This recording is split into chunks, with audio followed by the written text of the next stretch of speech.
আসসালামু আলাইকুম রহমতুল্লাহ। আমার মনে একটা প্রশ্ন জেগেছে, সেটা হলো, আরব রাষ্ট্র কি আসলে মুনাফেক? তারা কি মুনাফেকের পরিচয় দিচ্ছে না?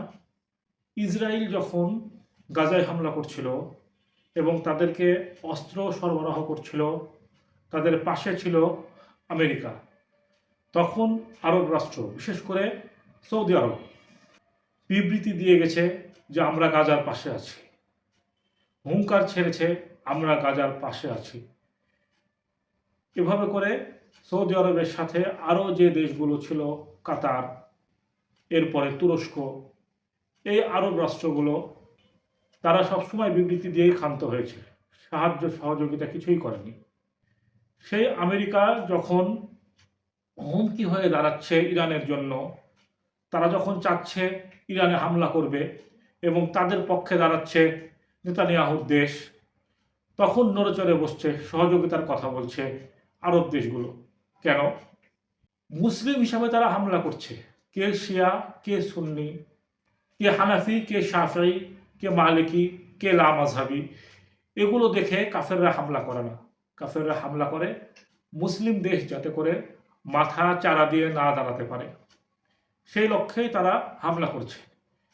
এখন হামলা করার কথা ইরানের উপরে, তাই ইরানের পক্ষে কথা বলছে এবং যেভাবে পারে সহযোগিতার কথাও বলছে আরব দেশগুলো, বিশেষ করে সৌদি আরব। কি জন্য? এর উত্তর আমার কাছে মনে হয়েছে, ইরান রেগে যেতে পারে, ইরান তার অস্ত্র ব্যবহার করতে পারে, যেমনভাবে কাতারের উপরে ব্যবহার করেছে, এই একটা ভয়।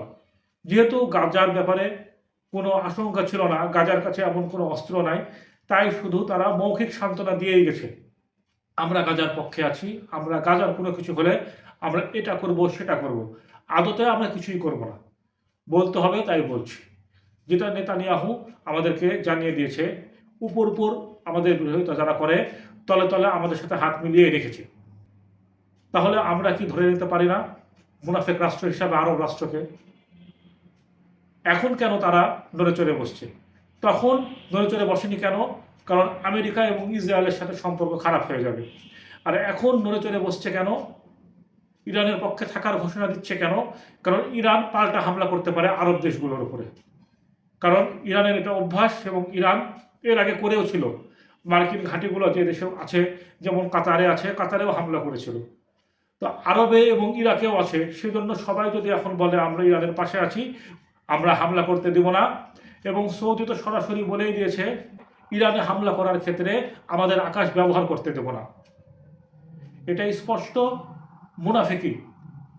একদল মুসলমানকে হত্যা করলে নীরবতা, আর পার্শ্ববর্তী দেশকে নিজেদের দুঃসময়ের আশঙ্কা হয়ে দাঁড়ানোর ভয়ে সাহায্য সহযোগিতা করার ওয়াদা দেওয়া এবং সে প্রস্তুতি হিসাবে ঘোষণা দেওয়া এবং কাজে নেমে পড়া, এটা আরব দেশের স্পষ্ট মুনাফিকি বলে আমার কাছে মনে হয়।